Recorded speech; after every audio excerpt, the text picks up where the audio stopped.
ਸਤਿ ਸ੍ਰੀ ਅਕਾਲ। ਤੁਸੀਂ ਪੰਜਾਬਿਸਤਾਨ ਟੀਵੀ ਦੇਖ ਰਹੇ ਹੋ। ਮੈਂ ਤੁਹਾਡੇ ਨਾਲ ਸੁਖਿੰਦਰ ਸਿੰਘ। ਮੇਰੇ ਨਾਲ ਪੰਜਾਬੀ ਟ੍ਰਿਬਿਊਨ ਦੇ ਸੀਨੀਅਰ ਪੱਤਰਕਾਰ ਸਰਦਾਰ ਹਮੀਰ ਸਿੰਘ ਮੌਜੂਦ ਨੇ। ਅਸੀਂ ਗੱਲਬਾਤ ਕਰਾਂਗੇ ਮੌਜੂਦਾ ਸਿਆਸੀ ਹਾਲਾਤ ਉੱਤੇ। ਜਦੋਂ ਕਰੋਨਾ ਵਾਇਰਸ ਦੀ ਚਰਚਾ, ਕਿਸਾਨੀ ਅੰਦੋਲਨ ਥੋੜਾ ਬੈਕਫੁੱਟ ਤੇ ਦੀਆਂ ਖਬਰਾਂ ਜਿਹੜੀਆਂ ਨੇ ਉਹ ਉਨੀ ਤਵੱਜੋ ਨਹੀਂ ਦਿੱਤੀ ਜਾ ਰਹੀ ਜਿੰਨੀ ਪਹਿਲਾਂ ਸੀ।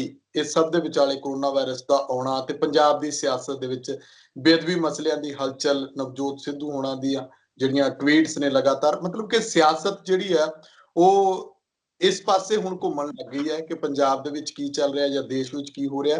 ਕਿਸਾਨੀ ਅੰਦੋਲਨ ਤੋਂ ਕਿਤੇ ਧਿਆਨ ਵੰਡਾਉਣ ਦੇ ਲਈ ਤਾਂ ਨਹੀਂ, ਦੂਜੇ ਪਾਸੇ ਆਕਸੀਜਨ ਦੀ ਘਾਟ, ਸਾਰਾ ਕੁਝ ਅਸੀਂ ਇਸ ਉੱਤੇ ਚਰਚਾ ਕਰਾਂਗੇ ਕਿ ਅੱਜ ਦੇ ਸੰਦਰਭ ਦੇ ਵਿੱਚ ਕਿਸ ਤਰ੍ਹਾਂ ਇਸ ਸਭ ਨੂੰ ਦੇਖਿਆ ਜਾਂਦਾ। ਹਮੀਰ ਸਿੰਘ ਜੀ, ਤੁਹਾਡਾ ਸਵਾਗਤ ਹੈ ਜੀ ਪੰਜਾਬਿਸਤਾਨ ਟੀਵੀ ਤੇ। ਜੀ ਸ਼ੁਕਰੀਆ ਜੀ। ਹਮੀਰ ਸਿੰਘ ਜੀ, ਕਿਸ ਤਰ੍ਹਾਂ ਦੇਖਦੇ ਹੋ, ਜਿਵੇਂ ਮੈਂ ਕਿਹਾ ਕਿ ਕਿਸਾਨੀ ਅੰਦੋਲਨ ਜਿਹੜਾ ਉਹ ਹੁਣ ਉਨੀ ਚਰਚਾ ਵਿੱਚ ਨਹੀਂ ਜਿੰਨਾ ਦੇਸ਼ ਵਿੱਚ ਆਕਸੀਜਨ ਦੀ ਮੰਗ ਨੂੰ ਲੈ ਕੇ ਹਾਹਾਕਾਰ ਮਚੀ ਹੋਈ ਹੈ, ਤੇ ਦੂਜੇ ਪਾਸੇ ਪੰਜਾਬ ਦੀ ਸਿਆਸਤ ਦੇ ਵਿੱਚ ਜਿਸ ਤਰ੍ਹਾਂ ਦਾ ਉਬਾਲ ਆਇਆ ਸਾਹਮਣੇ। ਬਿਲਕੁਲ, ਵੈਸੇ ਤਾਂ ਕਿਸਾਨ ਅੰਦੋਲਨ 26 ਜਨਵਰੀ ਵਾਲੀ ਘਟਨਾ ਤੋਂ ਬਾਅਦ ਥੋੜਾ ਜਿਹਾ ਜਿਹੜੇ ਚਰਚਾ ਤੋਂ ਹੋਰ ਤਰੀਕੇ ਨਾਲ ਚਰਚਾ ਚ ਆਇਆ ਸੀ, ਉਹਦੇ ਚ ਬਖਰੇਵੇਂ ਜ਼ਿਆਦਾ ਉੱਭਰ ਗਏ ਸੀ ਧਿਆਨ ਕੇਂਦਰਿਤ ਕਰਨ ਦੀ ਬਜਾਏ। ਪਰ ਹੌਲੀ ਹੌਲੀ ਉਸੇ ਤੇ ਪ੍ਰਭਾਵ ਚੋਂ ਕਿ ਕਿਸਾਨ ਅੰਦੋਲਨ ਦੀ ਪਕੜ ਥੋੜੀ ਜਿਹੀ ਢਿੱਲੀ ਹੋਈ ਸੀ, ਉਹਦੇ ਚ ਪੰਜਾਬ ਦੇ ਸਿਆਸਤਦਾਨਾਂ ਨੇ ਆਪਣੀਆਂ ਰੈਲੀਆਂ ਕਰਨੀਆਂ ਸ਼ੁਰੂ ਕੀਤੀਆਂ, ਆਪਣੇ ਉਮੀਦਵਾਰ ਲਾਣੇ ਸ਼ੁਰੂ ਕੀਤੇ, ਆਪਣੇ ਮਿਸ਼ਨ 22 ਨੂੰ ਜਿਹਨੂੰ ਕਿਹਾ ਜਾਂਦਾ, ਜਿਹੜਾ ਪਹਿਲਾਂ ਥੋੜਾ ਜਿਹਾ ਝਿਜਕਦੇ ਦੂਰ ਰੱਖਿਆ ਹੋਇਆ ਸੀ, ਉਹਨੂੰ ਸਾਹਮਣੇ ਲਿਆਂਦਾ। ਤੇ ਇਹਦੇ ਦੌਰਾਨ ਹੀ ਫੇਰ ਦੁਬਾਰਾ ਇੱਕ ਕਹਿੰਦੇ ਉਹ ਕਰੋਨਾ ਦੀ ਵੇਵ ਦੁਬਾਰਾ ਆ ਗਈ। ਤੇ ਦੁਬਾਰਾ ਵੇਵ ਦੇ ਬਾਵਜੂਦ, ਹਾਲਾਂਕਿ ਜਿੰਨਾ ਚਿਰ ਤਾਂ 5 ਰਾਜਾਂ ਦੇ ਵਿੱਚ ਚੋਣਾਂ ਹੋਈਆਂ ਉਹਦਾ ਬਹੁ ਗਿਣਤੀ ਸਮਾਂ ਤੇ ਬਾਕੀ ਸਾਰੇ ਮਾਹੌਲ ਦੇ ਵਿੱਚ ਦੇਸ਼ ਦਾ ਸਿਆਸਤਦਾਨ ਗੰਭੀਰ ਨਹੀਂ ਹੋਇਆ, ਇਸ ਵੇਵ ਚ ਕਦੇ ਦਿਖਾਈ ਨਹੀਂ ਦਿੱਤਾ। ਪਰ ਮਤਲਬ ਅੰਦੋਲਨ ਬਾਰੇ ਜ਼ਰੂਰ ਉਹ ਕਹਿੰਦੇ ਰਹੇ ਨੇ ਕਿ ਜੀ ਹੁਣ ਅੰਦੋਲਨ, ਹੁਣ ਕਿਸਾਨਾਂ ਨੂੰ ਅਪੀਲ ਕਰਦੇ ਨੇ, ਕਦੇ ਮਨੋਹਰ ਲਾਲ ਖੱਟਰ ਅਪੀਲ ਕਰਦੇ ਨੇ, ਕਦੇ ਕੋਈ ਹੋਰ ਅਪੀਲ ਕਰਦੇ ਨੇ, ਜਾਂ ਖੇਤੀ ਮੰਤਰੀ ਅਪੀਲ ਕਰਦਾ ਤੋਮਰ, ਕਿ ਹੁਣ ਮਨੁੱਖਤਾ ਦੇ ਐਂਗਲ ਤੋਂ ਕਿਸਾਨਾਂ ਨੂੰ ਚਲੇ ਜਾਣਾ ਚਾਹੀਦਾ, ਉੱਠ ਜਾਣਾ ਚਾਹੀਦਾ, ਕਿਉਂਕਿ ਇੱਕ ਵੱਡੀ ਲੜਾਈ ਲੜੀ ਜਾ ਰਹੀ। ਹੁਣ ਜਦੋਂ ਖਾਸ ਤੌਰ ਦੇ ਉੱਤੇ ਇਹ ਪ੍ਰਬੰਧਾਂ ਦਾ ਜਿਹੜਾ ਐਕਸਪੋਜ਼ਰ ਹੋ ਰਿਹਾ ਹੈ, ਅਸਲ ਦੇ ਵਿੱਚ ਤਾਂ ਇਹ ਸੀਗਾ ਕਿ ਇਹ ਸਾਰਾ ਮਾਮਲਾ ਕਰੋਨਾ ਐਡਾ ਵੱਡਾ ਸਵਾਲ ਨਹੀਂ ਸੀ। ਵੱਡਾ ਸਵਾਲ ਸਰਕਾਰ ਦੇ ਸਿਹਤ ਪ੍ਰਬੰਧਾਂ ਦਾ ਆ ਗਿਆ। ਪ੍ਰਬੰਧਾਂ ਚ ਹੁਣ ਆਕਸੀਜਨ ਤਾਂ ਆਮ ਲੋਕਾਂ ਦੀ ਗੱਲ ਨਹੀਂ, ਇਹ ਤਾਂ ਸਰਕਾਰ ਦੇ ਪ੍ਰਬੰਧ ਦਾ ਸਵਾਲ ਹੈ। ਵੈਂਟੀਲੇਟਰ ਦੇਣਾ ਤਾਂ ਸਰਕਾਰ ਦੇ ਪ੍ਰਬੰਧ ਦਾ ਸਵਾਲ ਹੈ। ਹਸਪਤਾਲਾਂ ਦੇ ਵਿੱਚ ਬੈੱਡ ਦੇਣਾ ਤਾਂ ਸਰਕਾਰ ਦੇ ਪ੍ਰਬੰਧਾਂ ਦਾ ਸਵਾਲ ਹੈ। ਇਹਦਾ ਮਤਲਬ ਪਿਛਲੇ 1 ਸਾਲ ਚ ਸਰਕਾਰ ਦੀ ਜਿਹੜੀ ਕਾਰਗੁਜ਼ਾਰੀ ਹੈ ਇਸ ਪਾਸੇ ਵੱਲ, ਉਹ ਗੈਰ ਗੰਭੀਰ ਨਜ਼ਰ ਆਉਂਦੀ ਹੈ, ਉਹਦਾ ਕੋਈ ਸੀਰੀਅਸਨੈਸ ਦਿਖਾਈ ਨਹੀਂ ਦੇ। ਇੱਧਰ ਚੱਲਣ ਦੀ ਬਜਾਏ ਤੁਸੀਂ ਦੂਜੇ ਪਾਸੇ ਚੱਲ ਰਹੇ ਹੋ ਕਿ ਦੇਖੋ ਜੀ ਕਿਸਾਨ ਜਾਂ ਬਾਕੀ ਚੀਜ਼ ਜਿਹੜੇ ਪੀੜਤ ਨੇ, ਇੱਕ ਥਿਉਰੀ ਹੁੰਦੀ ਹੈ ਬਲੇਮ ਦਾ ਵਿਕਟਮ, ਤੁਸੀਂ ਪੀੜਤ ਨੂੰ ਹੀ ਇਲਜ਼ਾਮ ਲਾਉਣਾ ਸ਼ੁਰੂ ਕਰ ਦਿਓ ਤੇ ਆਟੋਮੈਟਿਕਲੀ ਇਹ ਚੀਜ਼ਾਂ ਉਸ ਪਾਸੇ ਹੋ ਜਾਂਦੀਆਂ। ਜਿਵੇਂ ਅੱਜ ਕੱਲ ਕਈ ਟੀਵੀ ਚੈਨਲ ਵੀ ਇਹ ਸਟਾਰਟ ਕਰ ਚੁੱਕੇ ਨੇ ਕਿ ਲੋਕ ਬੇਵਕੂਫ ਨੇ, ਉਹ ਸਮਝਦੇ ਨਹੀਂ ਹੈ, ਫਿਰ ਵੀ ਇਕੱਠਾਂ 'ਚ ਜਾਂਦੇ ਨੇ, ਫਿਰ ਵੀ ਜੇ ਕਰਦੇ ਨੇ ਉਹ। ਪਰ ਜਦ ਤੁਹਾਡਾ ਕੋਈ ਕਲੀਅਰ ਸਟੈਂਡ ਹੀ ਨਹੀਂ ਹੁੰਦਾ, ਕਲੀਅਰ ਸਟੈਂਡ ਇਸ ਕਰਕੇ ਨਹੀਂ ਕਿ ਜੇ ਤਾਂ ਕੁੰਭ ਦੇ ਮੇਲੇ 'ਚ ਨਹਾਉਣ ਕਰਨਾ ਹੈ, ਇਕੱਠੇ ਵੜ ਕੇ ਹਜੂਮ ਨੇ ਪਾਣੀ ਦੇ ਵਿੱਚ, ਤੁਸੀਂ ਇਜਾਜ਼ਤ ਕਿਵੇਂ ਦਿੱਤੀ? ਜੇ ਕਾਨੂੰਨ ਇੱਕ ਹੈ ਤਾਂ ਇਜਾਜ਼ਤ ਕਿਉਂ ਦੇ ਰਹੇ ਹੋ ਉਸ ਪੱਧਰ ਦੇ ਉੱਤੇ, ਹਜ਼ਾਰ ਉਸ ਗਿਣਤੀ ਦੇ ਵਿੱਚ? ਦੂਜੀ ਗੱਲ ਇਹ ਹੈ ਕਿ ਜੇਕਰ ਤੁਸੀਂ ਮਤਲਬ ਆਪ ਰੈਲੀ ਕਰ ਰਹੇ ਹੋ, 17 ਅਪ੍ਰੈਲ ਦੀ ਘਟਨਾ ਇਹ, ਹਾਲਾਂਕਿ ਉਦੋਂ ਤੋਂ ਹੀ ਚੱਲ ਰਿਹਾ ਕਿ ਮਹਾਮਾਰੀ ਆ ਰਹੀ ਹੈ, ਫਲਾਨਾ ਆ ਰਿਹਾ, ਜਦੋਂ ਦੇਸ਼ ਦਾ ਪ੍ਰਧਾਨ ਮੰਤਰੀ ਪੱਛਮੀ ਬੰਗਾਲ ਦੀ ਇੱਕ ਰੈਲੀ 'ਚ ਕਹਿੰਦੇ ਨੇ ਕਿ ਇਤਨਾ ਬੜਾ ਇਕੱਠ ਤੋਂ ਮੈंने पहले कभी नहीं देखा, ਲੋਕ ਹੀ ਲੋਕ ਦਿਖਾਈ ਦੇ ਰਹੇ। ਮਤਲਬ ਦੂਜੇ ਪਾਸੇ ਤੁਸੀਂ ਲੋਕਾਂ ਨੂੰ ਇਹ ਕਹਿ ਰਹੇ ਹੋ ਕਿ 6 ਫੁੱਟ ਦੀ ਦੂਰੀ ਰੱਖੋ, ਐ ਨਾ ਆਓ, ਇੱਧਰ ਨਾ ਆਓ, ਉਧਰ ਨਾ ਆਓ। ਅਜੇ ਵੀ ਜਿਹੜਾ ਇੱਕ ਲੋਕਾਂ ਨੂੰ ਗੁੰਮਰਾਹ ਕਰਨ ਦਾ ਤਰੀਕਾ ਹੈ, ਜੇ ਤੁਸੀਂ ਨੈਸ਼ਨਲ ਮੀਡੀਆ ਜਾਂ ਗੋਦੀ ਮੀਡੀਆ ਤੇ ਡਿਸਕਸ ਕਰੋ ਦੇਖੋਗੇ, ਜਿਹੜੇ ਬੀਜੇਪੀ ਦੇ ਸਪੋਕਸ ਪਰਸਨ ਉਹ ਇਹੀ ਕਹਿ ਰਹੇ ਨੇ ਕਿ ਸਾਡੇ ਅਸਲ 'ਚ ਉਹ ਸਿਆਸਤ ਨਾਲ ਤਾਂ ਕੁਝ ਨਹੀਂ ਹੋਇਆ। ਤੁਸੀਂ ਦੇਖੋ ਜਿੱਥੇ ਬੀਜੇਪੀ ਨਹੀਂ ਹੈ, ਚਾਹੇ ਉਹ ਪੰਜਾਬ ਹੈ, ਚਾਹੇ ਉਹ ਮਹਾਰਾਸ਼ਟਰ ਹੈ, ਚਾਹੇ ਉਹ ਛੱਤੀਸਗੜ੍ਹ, ਉੱਥੇ ਕੇਸ ਜ਼ਿਆਦਾ ਆ ਰਹੇ ਨੇ। ਉਹ ਸਾਰੀਆਂ ਚੀਜ਼ਾਂ ਮਤਲਬ ਬਲੇਮ ਗੇਮ। ਸਾਡੀ ਸਿਆਸਤ ਦੇ ਵਿੱਚ ਗੰਭੀਰਤਾ ਓਵਰਆਲ ਚਲੀ ਗਈ ਹੈ, ਉਹ ਬਲੇਮ ਗੇਮ ਦੇ ਸਹਾਰੇ ਮਤਲਬ ਗੱਲ ਚੱਲਦੀ ਹੈ। ਜਦੋਂ ਬਲੇਮ ਗੇਮ ਹੁੰਦੀ ਹੈ ਤੇ ਉਹ ਇੰਟਰਟੇਨਮੈਂਟ ਵੀ ਹੋ ਜਾਂਦਾ ਹੈ, ਲੋਕਾਂ 'ਚ ਡਰ ਤੇ ਸਹਿਮ ਦਾ ਵਾਤਾਵਰਨ ਹੈ। ਉਦੋਂ ਫਿਰ ਜਿਹੜੇ ਗੰਭੀਰ ਮੁੱਦੇ ਨੇ, ਜਿਵੇਂ ਕਿਸਾਨੀ ਅੰਦੋਲਨ, ਜਿਹਦੇ ਬਾਰੇ ਇਹ ਪਹਿਲਾਂ ਕਿਹਾ ਜਾ, ਕਿਸਾਨੀ ਅੰਦੋਲਨ ਨੂੰ ਵੀ ਅੱਜ ਜਿਹੜੇ ਪੂਰੇ 5 ਮਹੀਨੇ ਹੋ ਗਏ, ਦਿੱਲੀ ਵੀ ਮਤਲਬ 150 ਦਿਨ ਪੂਰਾ ਹੋ ਚੁੱਕਿਆ, ਦਿੱਲੀ ਬੈਠਿਆਂ ਨੂੰ ਵੀ ਹਜ਼ਾਰਾਂ ਦੀ ਤਾਦਾਦ ਦੇ ਵਿੱਚ ਲੋਕ ਬੈਠੇ ਹੋਏ ਨੇ। ਉੱਥੋਂ ਵੀ ਆਏ ਦਿਨ ਇੱਕ ਦੋ ਡੈੱਡ ਬੋਡੀ ਜਾ ਰਹੀਆਂ, ਮਤਲਬ ਲਗਭਗ 400 ਦੇ ਨੇੜੇ ਤੇੜੇ ਜਿਹੜੇ ਬੰਦੇ ਮਰ ਚੁੱਕੇ ਨੇ, ਪਰ ਉਹਨਾਂ ਦੀ ਗੱਲ ਕਿਉਂ ਨਹੀਂ ਹੁੰਦੀ? ਬਿਲਕੁਲ ਉਹਨਾਂ ਬਾਰੇ ਮਤਾ ਵੀ ਵਿਧਾਨ ਸਭਾਵਾਂ ਜਾਂ ਪਾਰਲੀਮੈਂਟਾਂ ਦੇ ਵਿੱਚ ਕਿਉਂ ਨਹੀਂ ਪਿਆ ਜਾਂਦਾ? ਇਹਦਾ ਮਤਲਬ ਇਹ ਹੈ ਕਿ ਜਿਹੜੇ ਲੋਕ ਤੁਹਾਨੂੰ ਚੈਲੰਜ ਕਰਦੇ ਨੇ, ਤੁਹਾਡੀ ਪਾਲਿਸੀ ਨੂੰ ਚੈਲੰਜ ਕਰਦੇ ਨੇ, ਤੁਹਾਨੂੰ ਚੁਣੌਤੀ ਦਿੰਦੇ ਨੇ, ਉਹਨੂੰ ਨਹੀਂ ਠੀਕ ਤਰੀਕੇ ਨਾਲ ਤੁਸੀਂ ਉਸ ਰੂਪ ਦੇ ਵਿੱਚ ਲੈ ਰਹੇ। ਔਰ ਅੱਜ ਹੀ ਇੱਕ ਪੰਜਾਬੀ ਟ੍ਰਿਬਿਊਨ ਦੇ ਵਿੱਚ ਰਾਮਚੰਦਰ ਗੁਹਾ ਦਾ ਆਰਟੀਕਲ ਛਪਿਆ, ਜੇਕਰ ਲੋਕ ਦੇਖਣਗੇ, ਉਹ ਕੀ ਕਹਿ ਰਹੇ ਨੇ, ਉਹ ਕਹਿੰਦਾ ਮੈਂ 1 ਸਾਲ ਪਹਿਲਾਂ ਇਹ ਜਦੋਂ ਲਿਖਿਆ ਸੀ, ਔਰ ਵੱਡੇ ਇਤਿਹਾਸਕਾਰ ਨੇ ਸਾਡੇ ਦੇਸ਼ ਦੇ ਰਾਮਚੰਦਰ ਗੁਹਾ, ਵੀ ਜੋ ਉਹਨੇ ਇੱਕ ਇਹ ਐਡਵਾਈਸ ਦਿੱਤੀ ਸੀ ਪ੍ਰਧਾਨ ਮੰਤਰੀ ਨੂੰ ਕਿ ਜੇਕਰ ਐਡੀ ਵੱਡੀ ਮਹਾਮਾਰੀ ਹੈ, ਜੇ ਤੁਸੀਂ ਇਹਦੇ ਨਾਲ ਸਾਹਮਣਾ ਕਰਨਾ ਹੈ ਤਾਂ ਤੁਸੀਂ ਗੰਭੀਰਤਾ ਨਾਲ ਲੋਕ ਆਪਣੇ ਵਿਰੋਧੀਆਂ ਤੋਂ ਵੀ, ਜਾਂ ਪਹਿਲਾਂ ਸੇਵਾ ਮੁਕਤ ਹੋ ਚੁੱਕੇ ਜਿਹੜੇ ਬੰਦੇ ਨੇ, ਇਹਨਾਂ ਪਦਵੀਆਂ ਤੇ ਰਹੇ ਨੇ, ਜਿਹੜੇ ਬੰਦਿਆਂ ਨੂੰ ਇਹ ਲੱਗਦਾ ਕਿ ਉਹਨਾਂ ਨੇ ਇਹੋ ਜਿਹੀ ਸਮੱਸਿਆਵਾਂ ਨਾਲ ਹੱਲ ਮਤਲਬ ਡੀਲ ਕੀਤਾ, ਉਹਨਾਂ ਦੀ ਰਾਏ ਲੈਣਾ ਵੀ ਸ਼ੁਰੂ ਕਰੋ, ਉਹਨਾਂ ਤੋਂ ਜਾਣਨਾ ਵੀ ਸ਼ੁਰੂ ਕਰੋ।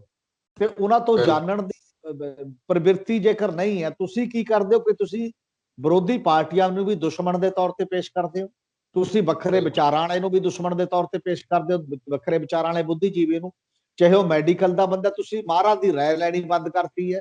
ਔਰ ਉਹਨਾਂ ਨੇ ਜ਼ਿਕਰ ਵੀ ਕੀਤਾ ਕਿ ਉਹਨਾਂ ਦੇ ਆਪਣੇ ਹੀ ਆਰਥਿਕ ਮਾਹਰਾਂ ਦੇ ਰਾਏ ਤੋਂ ਉਲਟ ਜਾਂਦੇ ਹੋਏ, ਜਦੋਂ ਪ੍ਰਧਾਨ ਮੰਤਰੀ ਨੇ ਪਹਿਲਾਂ ਹੀ ਨੋਟਬੰਦੀ ਦਾ ਐਲਾਨ ਕਰਤਾ ਸੀ ਆ ਕੇ, ਉਹਦੇ ਤੋਂ ਇਹ ਲੱਗਣ ਲੱਗ ਗਿਆ ਸੀ ਕਿ ਇਹ ਬੰਦਾ ਕਿਸੇ ਦੀ ਸੁਣਨ ਦੇ ਲਈ ਤਿਆਰ ਨਹੀਂ ਹੈ, ਆਪੀ ਹਰ ਖੇਤਰ ਦਾ ਮਾਹਰ ਜਿਹੜਾ ਬਣਨ ਦਾ ਤਰੀਕਾਕਾਰ ਹੁੰਦਾ ਹੈ, ਉਹ ਨਹੀਂ ਹੈ ਸੋਲਵ ਕਰਦਾ ਸਮੱਸਿਆਵਾਂ ਨੂੰ। ਤੁਹਾਨੂੰ ਲੋਕਾਂ ਤੱਕ, ਤੁਹਾਨੂੰ ਉਹਨਾਂ ਬੰਦਿਆਂ ਤੱਕ ਜਾਣਾ ਪਏਗਾ, ਉਹਨਾਂ ਦੀ ਰਾਏ ਵੱਲ ਨੂੰ ਤਵੱਜੋ ਦੇਣੀ ਪਏਗੀ। ਅਜੇ ਵੀ ਸਾਡੇ ਦੇਸ਼ 'ਚ ਇਹ ਨਹੀਂ ਚੱਲ ਰਿਹਾ, ਮਤਲਬ ਅਸੀਂ ਉਹਨਾਂ ਖੇਤਰਾਂ ਦੇ ਬੰਦਿਆਂ ਨਾਲ ਥੋੜੀ ਡੀਲ ਕਰ ਰਹੇ ਹਾਂ, ਤੇ ਅਸੀਂ ਇੱਕ ਦੂਜੇ ਨੂੰ ਖੂੰਜੇ ਲਾਉਣ ਦੇ ਰਾਹ ਚੱਲੇ, ਕਦੇ ਅੰਦੋਲਨ ਬੰਦ ਕਰਾਉਣ ਦੇ ਰਾਹ ਚੱਲੇ ਆ, ਕਦੇ ਕਿਸੇ ਦੀ ਰਾਏ ਨੂੰ ਹਵਾ 'ਚ ਉਡਾ ਦੇਣ ਦੇ ਰਾਹ ਚੱਲੇ ਆ। ਇਹ ਸਿਸਟਮ ਜਿਹੜਾ ਸਾਡੇ ਚੱਲ ਰਿਹਾ, ਅਜੇ ਸਭ ਤੋਂ ਵੱਡੀ ਗੱਲ ਇਸ ਪਾਸੇ ਜਾ ਰਹੀ ਹੈ। RSS ਦਾ ਜਿਹੜਾ ਨਵਾਂ ਬਣਿਆ ਸੈਕੰਡ ਰੈਂਕ ਦਾ ਬੰਦਾ ਹੈ, ਜਿਵੇਂ ਦੱਤਾਤਰੇ ਹਸਬੋਲੇ ਜਿਹੜਾ ਆਇਆ, ਉਹਦਾ ਅੱਜ ਬਿਆਨ ਛਪਿਆ, ਉਹ ਇਹ ਕਹਿ ਰਿਹਾ ਕਿ ਦੇਸ਼ ਦੇ ਵਿੱਚ ਜਿਹੜੀ ਸਰਕਾਰ ਜਾਂ ਜਿਹੜੀਆਂ ਨੀਤੀਆਂ ਨੇ ਜਾਂ ਦੇਸ਼ ਦਾ ਮੁਖਤਾਰ ਹੈ, ਉਹਦੇ ਖਿਲਾਫ ਸਾਜ਼ਿਸ਼ ਕੀਤੀ ਜਾ ਸਕਦੀ ਹੈ ਹਪੜਾ ਦਫੜੀ ਫੈਲਾਉਣ ਦੀ। ਇਸ ਲਈ ਭਰੋਸਾ ਰੱਖੋ, ਸਾਰੇ ਸਾਡੇ ਕਾਰਕੁਨ ਨੇ ਜਿਹੜੇ, ਤੇ ਸਾਰੇ ਸਾਡੇ ਲੋਕ ਉਸ ਪ੍ਰਚਾਰ ਦੇ ਉਲਟ ਮਤਲਬ ਉਹਨੂੰ, ਤਾਂ ਫਿਰ ਇਹਦਾ ਮਤਲਬ ਕੀ ਹੈ? ਇਹਦਾ ਮਤਲਬ ਇਹ ਕਿ ਜਿਹੜਾ ਸਰਕਾਰ ਨੂੰ ਜਵਾਬਦੇਹ ਬਣਾਉਂਦਾ, ਜਿਹੜਾ ਸਰਕਾਰ ਨੂੰ ਕਹਿ ਰਿਹਾ ਤੁਸੀਂ ਜ਼ਿੰਮੇਵਾਰ ਨਹੀਂ, ਉਹ ਸਾਜ਼ਿਸ਼ ਕਰਤਾ ਹੋ। ਜਿਹੜਾ ਸਰਕਾਰ ਨੂੰ ਇਹ ਕਹਿੰਦਾ ਕਿ ਤੁਸੀਂ ਆਹ ਨਹੀਂ ਦੇ ਰਹੇ, ਇਹ ਤੁਹਾਡਾ ਇਸ ਪੱਧਰ ਤੇ ਉੱਤੇ ਨਜ਼ਰ ਰੱਖਣਾ ਜਾਂ ਉਹਨੂੰ ਕਾਊਂਟਰ ਕਰਨਾ, ਤੁਸੀਂ ਹੱਲਾਸ਼ੇਰੀ ਦੇ ਰਹੇ ਹੋ ਆਪਣੇ ਬੰਦਿਆਂ ਨੂੰ ਕਿ ਉਹਦੀ ਜ਼ੁਬਾਨ ਬੰਦ ਕਰੋ, ਸਭ ਕੁਝ ਚੰਗਾ ਕਹੋ। ਮਤਲਬ ਅਮੀਰ ਪ੍ਰਧਾਨ ਮੰਤਰੀ ਬਹੁਤ ਚੰਗੇ ਨੇ, ਬਾਕੀ ਬਹੁਤ ਚੰਗੇ ਨੇ, ਸਾਰੇ ਬੰਦੇ ਚੰਗੇ ਹੀ ਚੰਗੇ ਦੇ ਤੌਰ ਤੇ ਜਦੋਂ ਤੁਸੀਂ ਪੇਸ਼ ਕਰਦੇ ਹੋ ਤਾਂ ਸਮੱਸਿਆ ਦਾ ਹੱਲ ਨਹੀਂ ਹੁੰਦਾ। ਬਿਨਾਂ ਸ਼ੱਕ ਕਿਸਾਨ ਅੰਦੋਲਨ ਦੇ ਵਿੱਚ ਵੀ ਜਿਹੜਾ ਸੰਯੁਕਤ ਮੋਰਚੇ ਦੀਆਂ ਜਥੇਬੰਦੀਆਂ ਨੇ ਮੀਟਿੰਗ ਵੀ ਕੀਤੀ ਹੈ, ਔਰ ਉਹ ਮੀਟਿੰਗ 'ਚ ਉਹਨਾਂ ਨੇ ਕਿਹਾ ਕਿ ਸਾਜ਼ਿਸ਼ ਹੋ ਸਕਦੀ ਹੈ ਸਾਡੇ ਮੋਰਚੇ ਦੇ ਖਿਲਾਫ ਵੀ, ਇਹਨੂੰ ਉਠਾਉਣ ਦੀ ਵੀ, ਇਸ ਲਈ ਇਕਜੁੱਟਤਾ ਰੱਖੀ ਜਾਵੇ। ਇਸੇ ਦਲੀਲ ਦੇ ਨਾਲ ਉਹਨਾਂ ਨੇ ਕੀ ਕੀਤਾ ਕਿ ਜਿਹੜਾ ਸੰਸਦ ਵੱਲ ਮਾਰਚ ਸੀ ਉਹ ਫਿਲਹਾਲ ਟਾਲ ਦਿੱਤਾ ਹੈ। ਇਸ ਕਰਕੇ ਟਾਲ ਦਿੱਤਾ ਕਿ ਅਜੇ ਧਿਆਨ ਮੋਰਚੇ ਤੇ ਕੇਂਦਰਿਤ ਕਰੋ ਤੇ ਹਾੜੀ ਵੱਢਣ ਤੋਂ ਬਾਅਦ ਇੱਥੇ ਇਕੱਠ ਜ਼ਿਆਦਾ ਰੂਪ ਦੇ ਵਿੱਚ ਕਰੋ, ਤਾਂ ਕਿ ਮੋਰਚੇ ਦੇ ਖਿਲਾਫ ਸਾਜ਼ਿਸ਼ ਕਰਕੇ ਉਠਾਇਆ ਨਾ ਜਾ ਸਕੇ, ਦੂਜਾ ਮੋਰਚੇ ਤੇ ਮੁੜ ਕੇ ਧਿਆਨ ਕੇਂਦਰਿਤ ਕਰਾਇਆ ਜਾ ਸਕੇ। ਇਸੇ ਕਰਕੇ ਉਹ ਜਥੇਬੰਦੀਆਂ ਨੇ ਇਹ ਫੈਸਲਾ ਕੀਤਾ। ਜੀ ਬਿਲਕੁਲ ਤੁਸੀਂ ਜਿਸ ਤਰ੍ਹਾਂ RSS ਤੇ ਜਿਹੜੇ ਤੁਸੀਂ ਕਹਿ ਰਹੇ ਸੀ ਕਿ ਦੱਤਾਤਰੇ ਹੋਣਾ ਦਾ ਬਿਆਨ ਸਾਹਮਣੇ ਆਇਆ, ਉਹ ਤੋਂ ਕਿਤੇ ਨਾ ਕਿਤੇ ਸੰਕੇਤ ਨਹੀਂ ਮਿਲਦੇ ਕਿ ਕੋਈ ਨਾ ਕੋਈ ਗ੍ਰਹਿ ਯੁੱਧ ਛਿੜ ਸਕਦਾ ਮੋਦੀ ਸਰਕਾਰ ਦੇ ਖਿਲਾਫ ਦੇਸ਼ ਦੇ ਅੰਦਰ, ਜਿਸ ਤਰ੍ਹਾਂ ਦੇ ਹਾਲਾਤ ਬਣੇ ਨੇ? ਇੱਕ ਪਾਸੇ ਤਾਂ ਕਿਸਾਨਾਂ ਦੀ ਤੁਸੀਂ ਸੁਣ ਨਹੀਂ ਰਹੇ, ਇਹ ਨਹੀਂ ਕਿ ਇਕੱਲੇ ਕਿਸਾਨ ਪੰਜਾਬ ਦੇ ਨੇ, ਦੇਸ਼ ਭਰ ਦੇ ਕਿਸਾਨ ਉੱਥੇ ਹਾੜੇ ਕੱਢ ਰਹੇ ਨੇ ਕਿ ਇਹਨਾਂ ਖੇਤੀ ਕਾਨੂੰਨਾਂ ਨੂੰ ਰੱਦ ਕਰੋ, ਅਸੀਂ ਘਰ ਵਾਪਸੀ ਕਰੀਏ। ਤੇ ਦੂਜੇ ਪਾਸੇ ਜਿਸ ਤਰ੍ਹਾਂ ਦੇ ਆਕਸੀਜਨ ਨੂੰ ਲੈ ਕੇ, ਕਰੋਨਾ ਵਾਇਰਸ ਨੂੰ ਲੈ ਕੇ ਹਾਲਾਤ ਨੇ, ਲੋਕਾਂ ਦੇ ਵਿੱਚ ਵੀ ਦੁਚਿੱਤੀ ਹੈ ਕਿ ਸਰਕਾਰ ਆਕਸੀਜਨ ਦਾ ਪ੍ਰਬੰਧ ਕਿਉਂ ਨਹੀਂ ਕਰ ਸਕੀ। ਕੀ ਇਹ ਹਾਲਾਤ ਜਿਹੜੇ ਨੇ ਉਹ ਸਰਕਾਰ ਲਈ ਇੱਕ ਨਵੀਂ ਚੁਣੌਤੀ ਹੈ ਕਿ ਕੋਈ ਗ੍ਰਹਿ ਯੁੱਧ ਟਾਈਪ ਕੁਝ ਛਿੜ ਸਕਦਾ? ਨਹੀਂ, ਜਦੋਂ ਲੋਕਾਂ 'ਚ ਬੇਚੈਨੀ ਵੱਧਦੀ ਹੈ, ਜਦੋਂ ਲੋਕਾਂ ਦੇ ਬੰਦੇ ਮਰ ਰਹੇ ਹੁੰਦੇ ਨੇ, ਹੁਣ ਤੁਸੀਂ ਵੱਡੇ ਹਸਪਤਾਲਾਂ 'ਚ, ਹਾਲਾਂਕਿ ਇਹ ਜਿਹੜੀਆਂ ਮੌਤਾਂ ਨੇ ਨਾ, ਮੈਂ ਇਹ ਗੱਲ ਕਰਦਾ, ਇਹ ਗਰੀਬ ਤੋਂ ਉੱਪਰ ਦੀਆਂ ਗੱਲਾਂ ਨੇ। ਮੈਂ ਦਾਤਾ ਹਸਪੀਟਲ ਦੇ ਵਿੱਚ, ਵੱਡੇ ਹਸਪਤਾਲ 'ਚ, ਕਾਰਪੋਰੇਟ ਹਸਪਤਾਲਾਂ 'ਚ ਆਮ ਬੰਦਾ ਨਹੀਂ ਜਾ ਸਕਦਾ, ਉੱਥੇ ਤਾਂ ਇੱਕ ਖਾਸ ਵਰਗ ਦੇ ਲੋਕ ਹੀ ਜਾਣਗੇ। ਜਦੋਂ ਖਾਸ ਵਰਗ ਦੇ ਲੋਕ ਜ਼ਿਆਦਾ ਤੰਗ ਹੁੰਦੇ ਨੇ, ਉਹਨਾਂ ਦੀਆਂ ਮੌਤਾਂ ਹੁੰਦੀਆਂ ਨੇ, ਤਾਂ ਉਹ ਸਟੇਟ ਹਿਲਾਉਣ ਦੀ ਸਮਰੱਥਾ ਰੱਖਦੇ ਨੇ ਨਾ, ਕਿਉਂਕਿ ਉਹਨਾਂ ਦੇ ਵਿੱਚ ਸੰਭਾਵਨਾਵਾਂ ਜ਼ਿਆਦਾ ਨੇ, ਮੀਡੀਆ ਵੀ ਉਹਨਾਂ ਦੀ ਗੱਲ ਸੁਣਦਾ ਹੈ, ਬਾਕੀ ਲੋਕ ਵੀ ਨੇ, ਹਿੰਦੁਸਤਾਨ ਦੀ 80% ਆਬਾਦੀ ਤਾਂ ਇਹਨਾਂ ਹਸਪਤਾਲਾਂ ਦੇ ਕੋਲ ਦੀ ਲੰਘਣ ਜੋਗੀ ਨਹੀਂ ਹੈ। ਉਹਦੇ ਕੋਲ ਤਾਂ ਨਾ ਉਹਨੇ ਪੈਸੇ ਨੇ, ਨਾ ਉਹਨਾਂ ਗੱਲ ਹੈ। ਅਜੇ ਵੀ ਇਹ ਰੌਲਾ ਹੁਣ ਪਹਿਲੀ ਵਾਰ ਵੱਡੀ ਕਲਾਸ ਚ ਆਇਆ, ਜਿੱਥੇ ਉਹਨਾਂ ਨੂੰ ਇਹ ਲੱਗ ਰਿਹਾ ਕਿ ਇਹ ਗੱਲ ਹੁਣ ਉਹਨੇ ਇੱਕ ਬੰਦੇ ਨੂੰ, ਇੱਕ ਲੋਕਾਂ ਨੂੰ ਇਹ ਸਮਝ ਨਹੀਂ ਆ ਰਹੀ ਕਿ ਜੇ ਇੰਨਾ ਗੰਭੀਰ ਮੁੱਦਾ ਸੀ ਤਾਂ ਪ੍ਰਧਾਨ ਮੰਤਰੀ ਦਿੱਲੀ ਤੋਂ ਬਾਹਰ ਚੋਣ ਰੈਲੀਆਂ ਨੂੰ ਹੀ ਸੰਬੋਧਨ ਕਰਦੇ ਜਾਂ ਗ੍ਰਹਿ ਮੰਤਰੀ ਕਿਉਂ ਫਿਰ ਰਹੇ? ਉਹ ਬੈਠ ਕੇ ਯੋਜਨਾਬੰਦੀ ਕਿਉਂ ਨਹੀਂ ਕੀਤੀ ਉਹਨਾਂ ਨੇ? ਉਸ ਜ਼ਿੰਮੇਵਾਰੀ ਤੋਂ ਤਾਂ ਭੱਜ ਨਹੀਂ ਸਕਦੇ ਨਾ, ਕਿਉਂਕਿ ਤੁਹਾਡੀ ਜ਼ਿੰਮੇਵਾਰੀ ਹੁੰਦੀ ਹੈ ਇਹ। ਤੇ ਅਗਲੀ ਗੱਲ ਇਹ ਹੈ ਕਿ ਜਿਹੜੇ ਪਿਛਲੇ ਸਾਲ ਮਾਰਚ ਚ 21 ਮਾਰਚ ਨੂੰ ਇਹਨਾਂ ਨੇ ਲਾਕਡਾਊਨ ਕੀਤਾ ਸੀ, ਉਦੋਂ ਪਿਛਲੇ ਸਾਲ, ਤੇ ਉਦੋਂ ਤੋਂ ਜਿਹੜੇ ਕੁਝ ਆਰਜੀ ਚੀਜ਼ਾਂ ਬਣਾਈਆਂ ਸੀ, ਇੱਕ ਕੋਈ 1000 ਬੈੱਡ ਦਾ ਹਸਪੀਟਲ ਆਰਜੀ ਬਣਾਤਾ, ਉੱਥੇ ਬੈੱਡ ਬਣਾਤੇ, ਉੱਥੇ ਆਕਸੀਜਨ ਸੀ, ਉਹ ਸਾਰੇ ਐਵੇਂ ਹੀ ਛੱਡ ਦਿੱਤੇ ਗਏ ਡਿਸਮੈਂਟਲ। ਹੁਣ ਸਫਾਈਆਂ ਹੋ ਰਹੀਆਂ ਨੇ, ਉਹਨਾਂ ਨੇ ਮਤਲਬ ਉਹ ਵੀ ਬਰਕਰਾਰ ਨਹੀਂ ਰੱਖੇ ਕਿ ਕੱਲ ਨੂੰ ਫਿਰ ਸਮੱਸਿਆ ਆਊਗੀ ਤਾਂ ਆਪਾਂ ਇਹਨੂੰ ਠੀਕ ਤਰੀਕੇ ਨਾਲ ਗੱਲ ਕਰੀਏ। ਹੁਣ ਅਗਲੀ ਹੋਰ ਗੱਲ ਇਹ ਪੈਦਾ ਹੁੰਦੀ ਹੈ ਕਿ ਆਕਸੀਜਨ ਪ੍ਰਾਈਵੇਟਲੀ ਤਾਂ ਬਥੇਰੀ ਮਿਲ ਰਹੀ ਹੈ। ਪ੍ਰਾਈਵੇਟ ਤਾਂ ਲੋਕ ਤੁਸੀਂ ਦੇਖੋ, ਕੋਈ ਗੁਰਦੁਆਰੇ ਚ ਵੰਡ ਰਹੇ ਆ ਮੁਫਤ, ਕੋਈ ਬਾਕੀ ਲੋਕ ਆਪ ਲਾਈਨਾਂ 'ਚ ਸਿਲੰਡਰ ਰੱਖ ਕੇ ਆਪਦੇ ਲਿਆ ਰਹੇ ਨੇ ਕਿਸੇ ਨਾ ਕਿਸੇ ਤਰੀਕੇ ਦੇ ਨਾਲ। ਤਾਂ ਗਵਰਨਮੈਂਟ ਇੰਨੀ ਪਜਲ ਕਿਉਂ, ਉਹਨੂੰ ਕਿਉਂ ਨਹੀਂ ਮਿਲ ਰਹੀ? ਗਵਰਨਮੈਂਟ ਦੇ ਕੰਟਰੋਲ 'ਚੋਂ ਤਾਂ ਚੀਜ਼ਾਂ ਬਾਹਰ ਨਹੀਂ ਨਾ, ਉਹਨਾਂ ਹਸਪਤਾਲਾਂ ਦੇ ਵਿੱਚ ਕਿਉਂ ਨਹੀਂ ਜਾ ਰਹੀ? ਤੇ ਉਹਦੇ ਤੋਂ ਫਿਰ ਤੰਗ ਆਏ ਕਈ ਵਾਰ ਦਿੱਲੀ ਹਾਈ ਕੋਰਟ ਨੇ ਇਹ ਬਿਆਨ ਦਿੱਤਾ ਕਿ ਅਸੀਂ ਜਿਹੜਾ ਆਕਸੀਜਨ ਦੇ ਰਾਹ 'ਚ ਰੁਕਾਵਟ ਬਣੂਗਾ ਉਹਨੂੰ ਫਾਹੇ ਲਾ ਦਾਂਗੇ। ਹਾਲਾਂਕਿ ਕੋਰਟਾਂ ਵੀ ਕਈ ਵਾਰ ਕਾਨੂੰਨ ਦੇ ਦਾਇਰੇ ਤੋਂ ਅੱਗੇ ਵੱਧ ਕੇ ਜਾ ਕੇ ਜਿਹੜੇ ਬਿਆਨਬਾਜ਼ੀ, ਜੇ ਟਾਈਮ ਰਹਿੰਦੇ ਬਿਆਨਬਾਜ਼ੀਆਂ ਹੁੰਦੀਆਂ, ਔਰ ਜੇ ਟਾਈਮ ਰਹਿੰਦੇ ਹੁੰਦਾ ਤੇ ਅਦਾਲਤਾਂ ਦੀ ਵੀ ਦਖਲਅੰਦਾਜ਼ੀ ਉਸ ਪੱਧਰ ਦੇ ਉੱਤੇ ਹੁੰਦੀ ਤਾਂ ਸ਼ਾਇਦ ਇਹ ਨੌਬਤ ਨਾ ਆਉਂਦੀ। ਹੁਣ ਜਿਹੜੀਆਂ ਇਹ ਚੀਜ਼ਾਂ ਨੇ ਸਾਰੀਆਂ ਕਿ ਬੰਦੇ ਜਦੋਂ ਮਰ ਰਹੇ ਹੋਣ ਕੇਵਲ ਆਕਸੀਜਨ ਕਰਕੇ, ਹੋਰ ਕੋਈ ਬਹੁਤ ਵੱਡੀ ਗੱਲ ਨਾ ਵੀ ਹੋਵੇ, ਤਾਂ ਤੁਸੀਂ ਜ਼ਿੰਮੇਵਾਰੀ ਕਿਹਦੇ ਤੇ ਪਾਓਗੇ? ਹੁਣ ਕੀ ਕਿਹਾ ਜਾ ਰਿਹਾ ਹੈ ਕਿ ਅਸੀਂ ਸਾਰੇ ਦੋਸ਼ੀ ਆ ਇੱਕ ਵਰਤਾਂਤ ਚਲਾਇਆ ਜਾ ਰਿਹਾ। ਜਦੋਂ ਟੈਲੀਵਿਜ਼ਨਾਂ ਚੈਨਲਾਂ ਤੇ ਗੱਲ ਹੋ ਰਹੀ ਹੈ, ਬਹਿਸ ਹੋ ਰਹੀ ਹੈ, ਤਾਂ ਜਿਹੜਾ ਗੋਦੀ ਮੀਡੀਆ ਵੀ ਉਹ ਕਹਿਣ ਦੀ ਕੋਸ਼ਿਸ਼ ਕਰ ਰਿਹਾ ਹੈ ਕਿ ਅਸੀਂ ਸਾਰੇ ਦੋਸ਼ੀ ਆ, ਸਾਰਿਆਂ ਨੇ ਧਿਆਨ ਨਹੀਂ ਰੱਖਿਆ। ਸਾਰੇ ਦੋਸ਼ੀ ਕਿਉਂ ਨੇ ਜੀ? ਸਾਰੇ ਲੋਕ ਜਿਹੜੇ ਗਰੀਬ ਬੰਦੇ ਆਪਣੀ ਦਿਹਾੜੀ ਜੋਤਾ ਕਰਦੇ ਨੇ, ਆਪਣਾ ਕੰਮ ਕਰਦੇ ਨੇ, ਉਹਨਾਂ ਦੀ ਜ਼ਿੰਮੇਵਾਰੀ ਹੈ। ਇਹ ਜ਼ਿੰਮੇਵਾਰੀ ਹੈ ਜਿਨ੍ਹਾਂ ਨੂੰ ਇਹ ਮੌਕਾ ਦਿੱਤਾ ਗਿਆ ਹੈ, ਜਿਨ੍ਹਾਂ ਨੂੰ ਇਹ ਤਾਕਤ ਦਿੱਤੀ ਗਈ ਹੈ, ਜਿਨ੍ਹਾਂ ਨੂੰ ਇਹ ਵਿਉਂਤਬੰਦੀ ਕਰਨ ਦਾ ਫੈਸਲਾ ਕਰਨ ਦੀ ਉਹਦੇ ਕੋਲ ਸ਼ਕਤੀ ਹੈ। ਇਹ ਉਹਨਾਂ ਦੀ ਜ਼ਿੰਮੇਵਾਰੀ ਸਾਰੇ ਬਰਾਬਰ ਕਿਵੇਂ ਹੋ? ਬਿਲਕੁਲ। ਇਹਦਾ ਮਤਲਬ ਇਹ ਵੀ ਹੁੰਦਾ ਕਿ ਉਹਨਾਂ ਬੰਦਿਆਂ ਨੂੰ ਬਰੀ ਕਰ ਦਿਓ। ਤਾਂ ਜਦੋਂ ਇਹੋ ਜਿਹਾ ਮਾਹੌਲ ਹੋਊਗਾ ਤਾਂ ਹੌਲੀ ਹੌਲੀ ਕਿਓਸ ਹੋ ਜਾਊਗਾ, ਮਤਲਬ ਹਫੜਾ ਦਫੜੀ ਹੋ ਜਾਏਗੀ। ਹਫੜਾ ਦਫੜੀ ਇਹ ਹੈ ਕਿ ਜਦੋਂ ਇੱਕ ਹਸਪਤਾਲ 'ਚ 25 ਮਰ ਗਏ, ਦੂਜੇ 'ਚ 22 ਮਰ ਗਏ, ਇੱਕ 'ਚ 6 ਮਰ ਗਏ, ਇੱਕ ਕਹਿੰਦਾ ਸਾਡੇ ਕੋਲ ਅੱਧੇ ਘੰਟੇ ਦੀ ਆਕਸੀਜਨ ਹੈ, ਅੱਧਾ ਘੰਟਾ ਹੈ। ਤਾਂ ਜਦੋਂ ਭਰੋਸਾ ਹਿਲਦਾ, ਇਹਦੇ ਨਾਲ ਕੀ ਹੁੰਦਾ ਕਿ ਗਵਰਨਮੈਂਟ ਦੇ ਕੰਮ ਧੰਦੇ ਤੋਂ ਭਰੋਸਾ ਹਿਲਦਾ। ਜਦੋਂ ਭਰੋਸਾ ਹਿਲਦਾ ਤਾਂ ਆਪਾ ਧਾਪੀ ਪੈਂਦੀ। ਆਪਾ ਧਾਪੀ ਫਿਰ ਇੱਕ ਦੂਜੇ ਤੋਂ ਖੋ ਕੇ ਮੇਰਾ ਬਚ ਜੇ, ਦੂਜਾ ਚਾਹੇ ਬਚੇ ਨਾ ਬਚੇ, ਆਟੋਮੈਟਿਕਲੀ ਗ੍ਰਹਿ ਯੁੱਧ ਵੱਲ ਚੀਜ਼ਾਂ ਵਗ ਜਾਂਦੀਆਂ, ਜ਼ਬਰਦਸਤੀ ਵਗ ਜਾਂਦੀਆਂ ਨੇ, ਜੇ ਤੁਸੀਂ ਨਾ ਵੀ ਚਾਹੋ ਜਾਂ ਸੰਜਮ ਰੱਖੋ ਜਾਂ ਬਾਕੀ ਚੀਜ਼ਾਂ। ਅੱਛਾ, ਦੂਜੀ ਗੱਲ ਇਹ ਹੈ ਕਿ ਸੰਜਮ ਵਾਲੇ ਬੰਦਿਆਂ ਦੀ, ਸਬਰ ਸੰਤੋਖ ਵਾਲੇ ਬੰਦਿਆਂ ਦੀ ਤੁਸੀਂ ਸੁਣਦੇ ਨਹੀਂ। ਕਿਸਾਨ 5 ਮਹੀਨਿਆਂ ਤੋਂ ਸਬਰ ਸੰਤੋਖ ਨਾਲ ਸ਼ਾਂਤਮਈ ਤਰੀਕੇ ਨਾਲ ਦਿੱਲੀ ਦੀਆਂ ਬਰੂਹਾਂ ਤੇ ਬੈਠੇ, ਉਹਦੇ ਨਾਲ ਤੁਸੀਂ ਗੱਲ ਕਰਨ ਲਈ ਤਿਆਰ ਨਹੀਂ ਹੋ।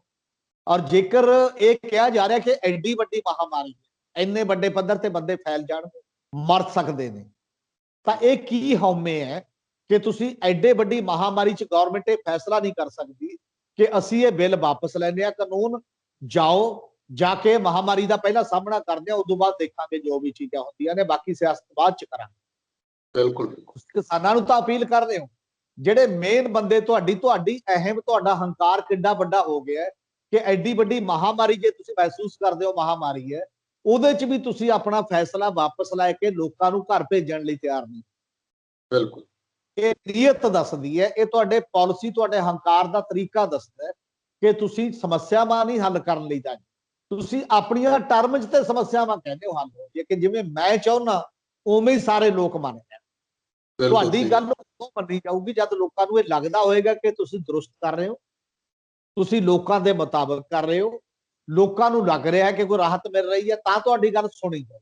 ਜੇ ਲੋਕਾਂ ਨੂੰ ਇਹ ਲੱਗ ਰਿਹਾ ਕਿ ਤੁਸੀਂ ਗਲਤ ਕਰ ਰਹੇ ਹੋ, ਤੁਸੀਂ ਲੋਕਾਂ ਦੀ ਸੁਣਵਾਈ ਨਹੀਂ ਕਰ ਰਹੇ, ਤੁਸੀਂ ਲੋਕਾਂ ਦੀ ਰਾਏ ਨਹੀਂ ਲੈ ਰਹੇ, ਤੇ ਰਾਏ ਲੈ ਕੇ ਆਪਣੇ ਜਿਹੜੇ ਅੜੀਅਲ ਫੈਸਲੇ ਨੇ ਉਹਨਾਂ ਨੂੰ ਵਾਪਸ ਲੈਣ ਲਈ ਤਿਆਰ ਨਹੀਂ ਹੋ, ਤਾਂ ਲੋਕ ਕਿਵੇਂ ਸੁਣਨ? ਬਿਲਕੁਲ। ਹਮੀਰ ਸਿੰਘ ਜੀ, ਜਿਹੜੀ ਜਦੋਂ ਆਪਾਂ ਦੇਖਦੇ ਹਾਂ ਕਿ ਪ੍ਰਧਾਨ ਮੰਤਰੀ ਸਾਹਿਬ ਜਾਂ ਗ੍ਰਹਿ ਮੰਤਰੀ ਸਾਹਿਬ ਉਹ ਲਗਾਤਾਰ ਚੋਣ ਰੈਲੀਆਂ ਵਿੱਚ ਲੱਗੇ ਰਹੇ ਤੇ ਜਿੰਨਾ ਫੈਲਾਅ ਹੋਇਆ ਕਰੋਨਾ ਵਾਇਰਸ ਦਾ, ਇਹਦੇ ਵਿਚਾਲੇ ਇੱਕ ਹੁਣ ਜਾਂ ਫਿਰ ਸਿਆਸਤ ਜਿਹੜੀ ਉਹ ਵੀ ਮੁਲਕ ਦੇ ਅੰਦਰ ਵੱਧਦੀ ਜਾ ਰਹੀ ਹੈ ਕਿ ਜਿੱਥੇ ਵੀ ਤੁਸੀਂ ਚਾਹੋ ਕਿ ਹਰੇਕ ਸੂਬੇ ਦੇ ਵਿੱਚ, ਦੇਸ਼ ਦੇ ਵਿੱਚ ਹਰੇਕ ਸੂਬੇ 'ਚ ਸਿਰਫ ਸਾਡੀ ਇੱਕੋ ਹੀ ਕੇਂਦਰ ਦੀ ਹੀ ਸਰਕਾਰ ਜਿਹੜੀ ਹੈ ਉਹ ਆਪਣੇ ਹੁਕਮ ਚਲਾਏ, ਉਹੀ ਉੱਥੇ ਆਪਣਾ ਰਾਜ ਕਰੇ, ਬੀਜੇਪੀ ਦੀ ਹੀ ਸਰਕਾਰ ਰਹੇ ਹਰੇਕ ਸੂਬੇ ਦੇ ਵਿੱਚ। ਇਸ ਤਰ੍ਹਾਂ ਦੀ ਸਿਆਸਤ ਵੱਲ ਅਸੀਂ ਵੱਧਦੇ ਜਾ ਰਹੇ ਹਾਂ ਬਜਾਏ ਇਸ ਦੇ ਕਿ ਅਸੀਂ ਲੋਕਾਂ ਨੂੰ ਸਹੂਲਤਾਂ ਦਈਏ।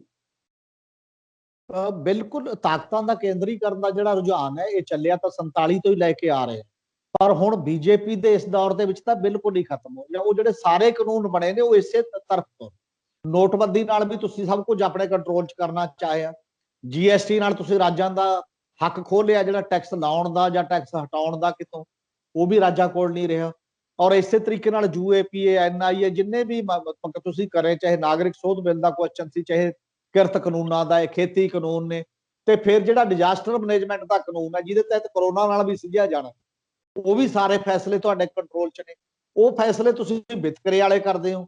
ਵਿਤਕਰੇ ਵਾਲੇ ਕਿਵੇਂ ਕਰਦੇ ਹੋ ਕਿ ਆਕਸੀਜਨ ਗਵਰਨਮੈਂਟ ਆਫ ਇੰਡੀਆ ਨੂੰ ਤਾਂ 150 ਰੁਪਏ ਦੀ ਮਿਲੇਗੀ, ਉਹੀ ਸੂਬਾ ਸਰਕਾਰਾਂ ਨੂੰ ਉਹੀ 400 ਰੁਪਏ ਦੀ ਮਿਲੇਗੀ, ਤੇ ਪ੍ਰਾਈਵੇਟ ਉਹ 600 ਰੁਪਏ ਦੀ ਮਿਲੇਗੀ।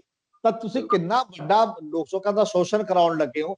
ਜੇ ਤੁਹਾਡੇ ਕੋਲ ਹੱਕ ਹੈ ਕੇਂਦਰ ਸਰਕਾਰ ਕੋਲ, ਤੁਸੀਂ ਕੰਪਨੀਆਂ ਨੂੰ ਮਜਬੂਰ ਕਿਉਂ ਨਹੀਂ ਕਰਦੇ ਕਿ ਸਾਰੇ 150 ਨੂੰ ਦੇਣਾ ਪਏ, ਜਾਂ ਸਾਨੂੰ ਸਾਡੀ ਜ਼ਿੰਮੇਵਾਰੀ, ਅਸੀਂ 150 ਨੂੰ ਖਰੀਦਾਂਗੇ ਤੇ ਸਾਰਿਆਂ ਨੂੰ ਮੁਫਤ ਦੇਵਾਂਗੇ।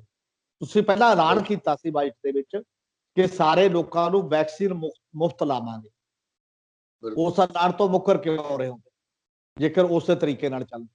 ਇਹ ਇੱਕ ਮਾਈਂਡ ਸੈਟ ਬਣ ਗਿਆ ਸਾਡੇ ਅਸਲ 'ਚ ਤਾਕਤਾਂ ਦਾ, ਕਾਨੂੰਨਾਂ ਦੇ ਤਹਿਤ। ਜਦ ਤੱਕ ਤੁਸੀਂ ਤੁਹਾਡੇ ਤੇ ਮਾਈਂਡ ਸੈਟ ਆ ਗਿਆ, ਤੁਸੀਂ ਤਾਕਤ ਆਪਣੇ ਕੋਲ ਰਹਿ ਲਈ।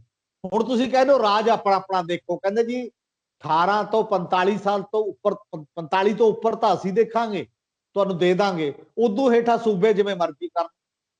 ਜੇ ਸੂਬਿਆਂ ਨੂੰ ਤੁਸੀਂ ਪੈਸੇ ਨਹੀਂ ਦੇ ਰਹੇ, ਤਾਕਤ ਤੁਹਾਡੇ ਕੋਲ ਹੈ, ਸਭ ਕੁਝ ਹੈ, ਤਾਂ ਸੂਬੇ ਕਿਵੇਂ ਦੇਖਣਗੇ?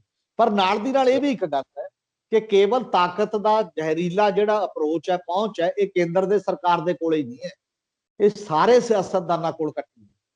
ਹਰ ਸਿਆਸਤਦਾਨ ਇਹ ਕਹਿੰਦਾ ਹੈ, ਚਾਹੇ ਉਹ ਪੰਜਾਬ ਦਾ ਮੁੱਖ ਮੰਤਰੀ ਹੋਵੇ, ਉਹ ਅੰਦਰ ਬੈਠਾ ਜੋ ਮਰਜ਼ੀ ਐਲਾਨ ਕਰ ਦੇਗਾ। ਉਹ ਕਿਹੜਾ ਪੰਜਾਬ ਦੇ ਲੋਕਾਂ ਨਾਲ ਰਾਏ ਕਰਦਾ ਹੈ ਵੀ ਕੀ ਤੁਹਾਨੂੰ ਚਾਹੀਦਾ ਹੈ, ਤੁਹਾਡਾ ਕੀ ਫਾਇਦਾ ਹੈ?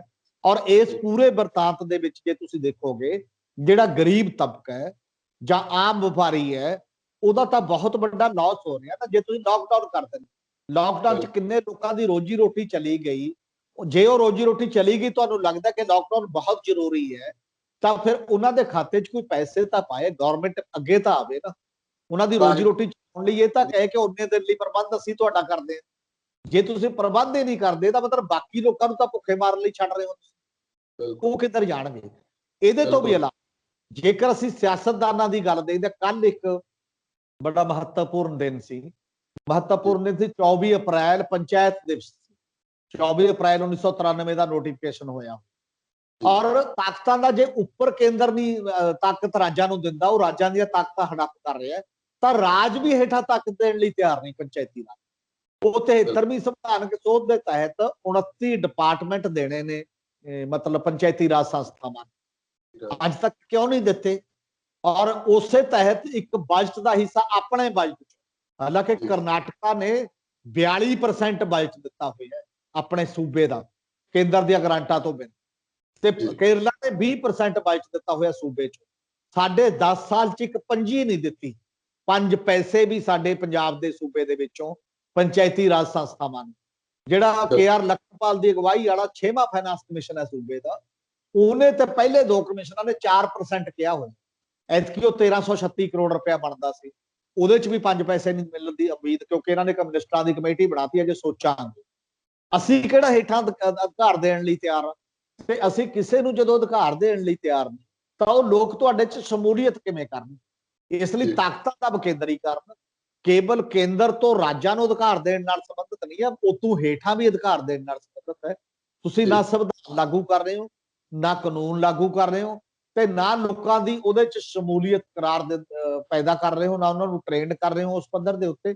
ਇਹ ਵੱਡਾ ਖਲਾਅ ਹੈ।